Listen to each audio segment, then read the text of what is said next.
1877, Paris, Kentucky, gave us the gift of Garrett Morgan, an entrepreneur, an inventor, a hero whose creations saved countless lives. We remember the man and his innovation through artifacts preserved at the Kentucky Historical Society. In 1914, there is a New Orleans newspaper article that details a safety demonstration of the gas mask where, as the newspaper describes, the inventor's assistant, a man named Big Chief Mason, puts on the device, which has long tentacles that reach all the way to the ground, enters a tent filled with smoke, only to emerge perfectly fine to the amazement of the audience. But what the audience didn't know is that man was not Big Chief Mason. He was a man named Garrett Morgan, and he was not the inventor's assistant, but the inventor himself. Morgan was born in Claysville, which was a segregated community outside of Paris, Kentucky, to the formerly enslaved Sidney and Eliza Morgan.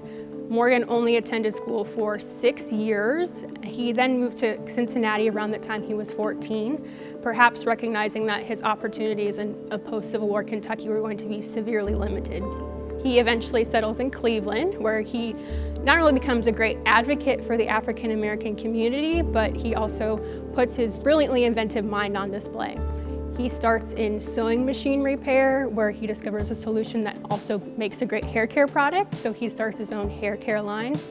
And it's those type of inventions that give him some financial security to work on bigger inventions, such as the breathing device. The device truly was life-saving. Morgan himself used it when there was an explosion beneath Lake Erie in 1916, despite the fact that he didn't receive the credit that he and his brother deserved after saving many lives in that.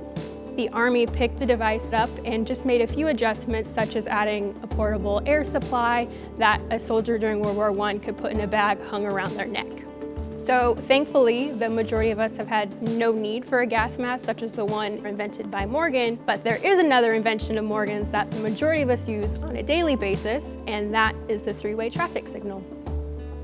So we think it's really important to share the story of Garrett Morgan, as Garrett knew that he couldn't take credit for some of his work, whether it being hiring a white actor to pose as the inventor of the gas mask or not being credited for his life-saving efforts after the explosion beneath Lake Erie. So we welcome you to come to the Kentucky Historical Society to see this World War I era mask, whose genesis was really created by a Kentuckian from Claysville outside Paris in Garrett Morgan. For more information, visit us online at history.ky.gov. From the Kentucky History Center and Museums in downtown Frankfort, I'm Doug High.